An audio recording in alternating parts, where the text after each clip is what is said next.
Welcome back, everyone, to the box office show here on Max Talks Movies. My name is Max Dinnerberg. Today I'm breaking down this past weekend's domestic box office, which was from February 16th to the 18th, looking at the overall numbers of Valentine's Day through that weekend and breaking down what's hitting theaters this upcoming weekend. So welcome back to the channel. I'm Max Dinnerberg. If you're new to the channel, please subscribe, ring the bell. We're getting so close to that 200 number for subscribers. So please subscribe, ring the bell. I do this show every single Tuesday. Also drop movie reviews, TV show reviews, and movie rankings daily. So please subscribe, ring the bell, comment down below. What are your thoughts on this past weekend's box office? What should Sony do with their Spider-Man universe? And what are you going to see this upcoming weekend in theaters? Also, please like the video, the thumbs up button. That's how you support this channel in the best way possible. Helps the YouTube algorithm so more people can get recommended to my videos. So let's get started with this past weekend's box office. And in first place this past weekend was Bob Marley One Love. This is from Paramount Pictures. It made 28.6 for the 3-day weekend numbers. But again, this movie opened on Wednesday, so its 5-day total was $46.4 million. Really good opening for Bob Marley. Now, I think the issue for this movie moving forward will be its word of mouth. Both critics and its cinema scores are not very good, but clearly the buzz and the name of Bob Marley still has credibility here in 2024, as it should. And people did tune into this movie no matter what the critics' reviews were. But this movie did open to 48.4. Really good opening. I think it's really good news for Kingsley Ben-Adir and Lashana Lynch, who both the two leads in the movie. Ben-Adir was coming off of a rough show in Secret Invasion, and Lashana Lynch just has not had the breakthrough box office wise from one of her leading performances. Great in The Woman King, great in No Time to Die and Captain Marvel, but a lot of those movies are very supporting performances. So good news for the two of them. They're definitely the big winners, as is the director of this movie, Ronaldo, in his first name. He also directed King Richard. So he continues to be a name to watch in Hollywood moving forward. But it will be interesting to see how this movie does its second weekend, because again, as I said, the word of mouth has not been very good for this movie, both from the critics and audiences. So we'll see how it does this upcoming weekend. In second place is the big story of the weekend, Madam Web. 15.3 for the 3-day, 23.5 for the 5-day Valentine's Day box office. This is not going well. Madam Web is definitely a disaster, both on the screen and off the screen. Now, the movie does have around an $80 million budget, so it needs to make around 160, 170 for that to break even. I'm not even sure it will make it.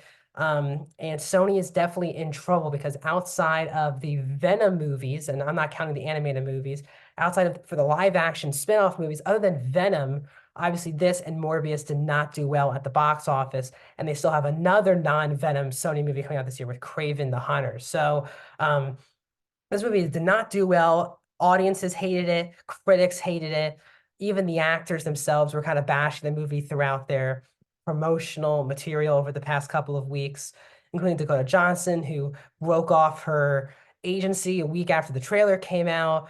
The actors talk about how they're not really close since the filming of the movie, and Dakota wasn't really interested in bonding with the 3 other lead actresses. A lot of stuff going on, a lot of it not in a good direction. Now, I'm not sure if this will knock Sony into going with a different direction. But you can tell outside of Venom, the IP of Venom and Spider-Man being in the movie, there just isn't a lot going on of interest for these other Sony Spider-Man spin-off movies. So either the quality has to go up, or they need some way to tell people that these movies need to be seen on the big screen. I think this movie will do fine once it hit, and Sony has to deal with Netflix. So it'll help Netflix in a couple of months. It'll be interesting to see how quickly Sony wants to send this to PVOD, as it is getting trounced publicly at the moment. So Madam Web and number 2. And number 3 in its third weekend is Argyle from Universal, dropping 22%. This best drop off since hitting theaters.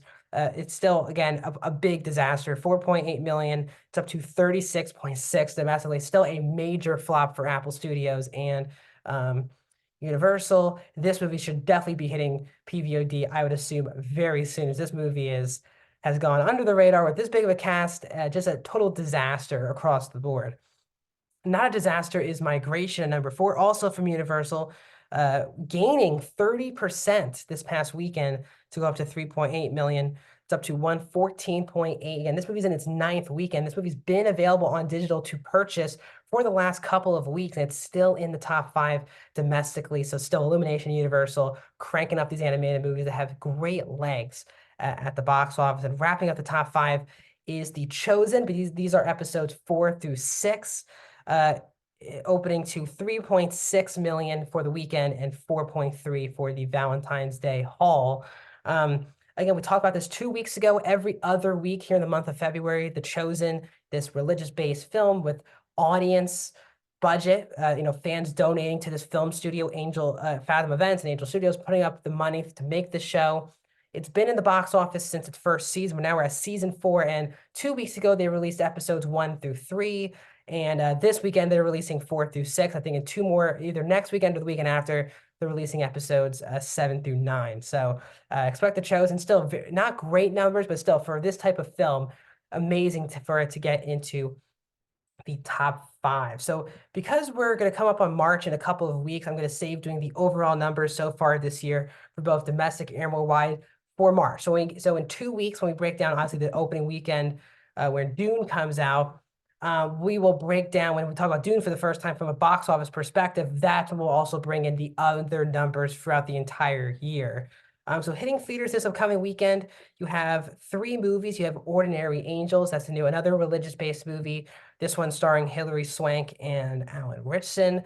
You also have the new Demon Slayer movie from Japan that has done very well over the last couple of years here in the United States. And then you also have the new Ethan Coen film, one of the 2 Coen brothers.